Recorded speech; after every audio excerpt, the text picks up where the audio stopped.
Super power আমেরিকার বিশাল নজরদারিকে ধুলো দিয়ে সাগরের বুক থেকে উধাও হয়ে যাচ্ছে ইরানি জাহাজ। মালয়েশিয়ার রহস্যময় জলসীমায় চীন ও ইরান মিলে তৈরি করেছে এমন এক গোপন ছায়া নৌবহর যার খোঁজ পাচ্ছে না খোদ পেন্টাগনও। কিভাবে সুইফট নেটওয়ার্ককে ফাঁকি দিয়ে সাগরে সাগরেই বেচাকেনা হচ্ছে বিলিয়ন ডলারের তেল।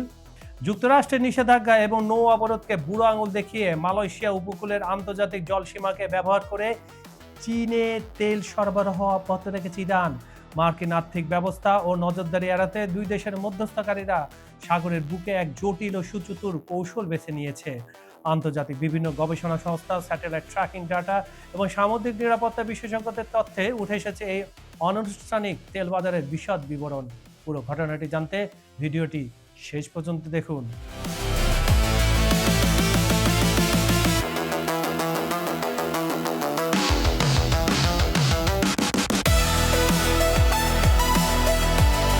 সাগরের বুকে রহস্যময় ডার্ক শিপ।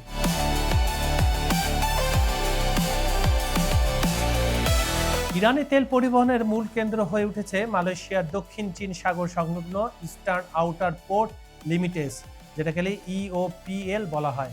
দক্ষিণ চীন সাগরের প্রায় 1200 বর্গ কিলোমিটার এলাকা জুড়ে বিস্তৃত এই নোঙ্গর এলাকাটি সিঙ্গাপুর ও মালয়েশিয়ার রসদ সরবরাহকারীদের কাছাকাছি হলেও কৌশলগতভাবে একটি আইনগত ধূসর অঞ্চলে অবস্থিত। এই জায়গাটা নিয়ে তেমন কেউ ঘাটাঘাটি করে না, মার্কিন যুক্তরাষ্ট্রও না। মার্কিন ও ইসরায়েলি নৌ অবরোধ সত্ত্বেও ইরানের তেলবাহী জাহাজগুলো মালাক্কা প্রণালী পার হয়ে ইওপিএল এ পৌঁছানোর পর তাদের অটোমেটিক আইডেন্টিফিকেশন সিস্টেম বা স্বয়ংক্রিয় ট্র্যাকিং ব্যবস্থা বন্ধ করে ডার্ক বা অদৃশ্য হয়ে যায়।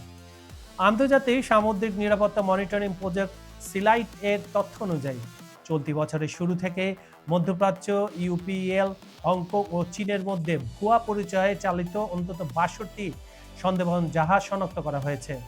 স্যাটেলাইট ট্র্যাকিং থেকে দেখা যায় সাম্প্রতিক সময়ে হিউম্যানিটি নামের 330 মিটার দীর্ঘ জাহাজ সহ অন্তত 8টি ইরানি ট্যাঙ্কার ইওপিএল এ এসে সিগন্যাল বন্ধ করে দিয়েছে।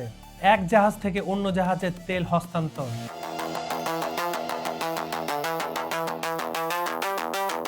তেলের প্রকৃত উৎস গোপন করতে ইওপিএল এর শান্ত জলসীমায় সাগরে অপেক্ষমান মধ্যস্থতাভোগীদের ট্যাঙ্কারে এক জাহাজ থেকে অন্য জাহাজে শিপ টু শিপ তেল খালাস করা হয়। কখনো কখনো চূড়ান্ত গন্তব্যে পৌঁছানোর আগে এই হস্তান্তর প্রক্রিয়া একাধিকবার সম্পন্ন করা হয়।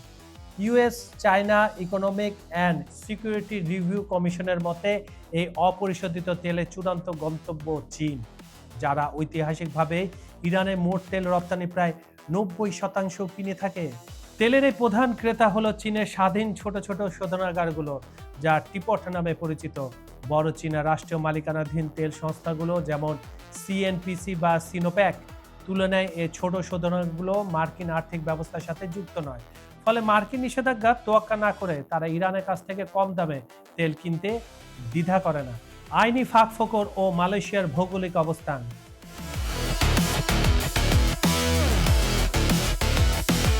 ইওপিএল অঞ্চলটি ভৌগোলিকভাবে মালয়েশিয়ার এক্সক্লুসিভ ইকোনমিক জোন ইইজেড এর আওতায় পড়লেও তা দেশটির আঞ্চলিক জলসীমার বাইরে অবস্থিত।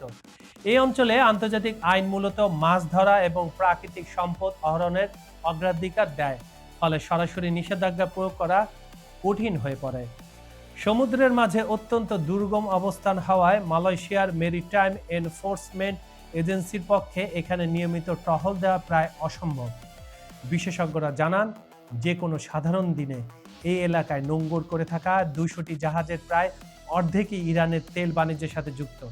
যদিও অবৈধ নোঙ্গর, বাংকারিং এবং অনুমোদনহীন পণ্য হস্তান্তর ঠেকাতে মালয়েশিয়া সম্প্রতি তাদের ইজেড আইন সংশোধন করেছে, তবুও আন্তর্জাতিক জলসীমার নমনীয় আইনের সুযোগ নিয়ে তেল বাণিজ্য অব্যাহত রয়েছে।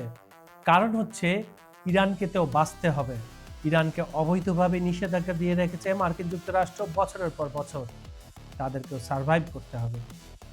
মার্কিন নজরদারিতে থাকা বৈশ্বিক লেনদেন ব্যবস্থা সুইফট এড়িয়ে চালানের অর্থ পরিশোধ করতে চীনের তৈরি ক্রস বর্ডার ইন্টারব্যাংক পেমেন্ট সিস্টেম সিআইপিএস ব্যবহার করা হচ্ছে। এর ফলে মার্কিন ডলারের বদলে চীনা মুদ্রা রেনমিনবিতে অনায়াসে তেলের লেনদেন সম্পন্ন হয়। What a fantastic idea! চীন আনুষ্ঠানিকভাবে ইরান থেকে তেল আমদানির বিষয়টি স্বীকার করে না এবং তাদের কাস্টমস ডাটায় ইরান থেকে তেল কেনার কোনো বিবরণ থাকে না।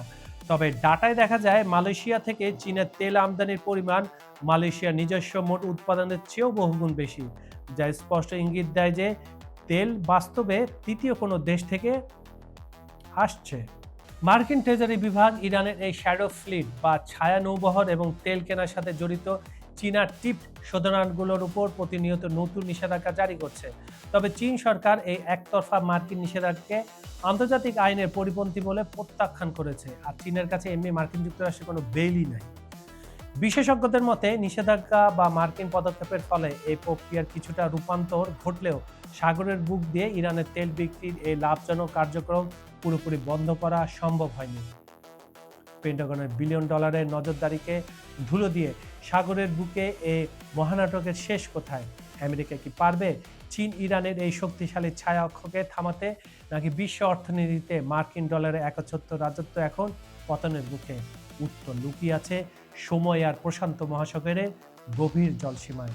বন্ধুরা, আপনারা পৃথিবীর কোন প্রান্ত থেকে বসে বিশ্ব রাজনীতির এই থ্রিলার দেখছেন? America, Venezuela, Argentina, Brazil, Europe, Italy, Spain, Belgium, Switzerland, মধ্যপ্রাচ্য, নাকি আমাদের বাংলাদেশ? এখনই কমেন্ট করে জানিয়ে দিন আপনার মতামত, কারণ প্রতিটি কমেন্টেই লুকিয়ে থাকে নতুন করে তর্ক বিতর্ক। আন্তর্জাতিক ভূ রাজনীতি আর সামরিক ক্ষমতার গোপন সব খবর সবার আগে পেতে চ্যানেলটি সাবস্ক্রাইব করে বেল আইকন অল করে রাখুন। প্রমোশন বা বিজ্ঞাপনের জন্য ডেসক্রিপশনে দেওয়া নাম্বারে যোগাযোগ করতে পারেন। আমি কাজল হায়দার এখনকার মতো বিদায় নিচ্ছি। দেখা হচ্ছে পরের পর্বে আরও একটি গরম ইস্যু নিয়ে। ততক্ষণ পর্যন্ত সবাই ভালো থাকুন, নিরাপদে থাকুন। ধন্যবাদ সবাইকে এবং আল্লাহ হাফেজ।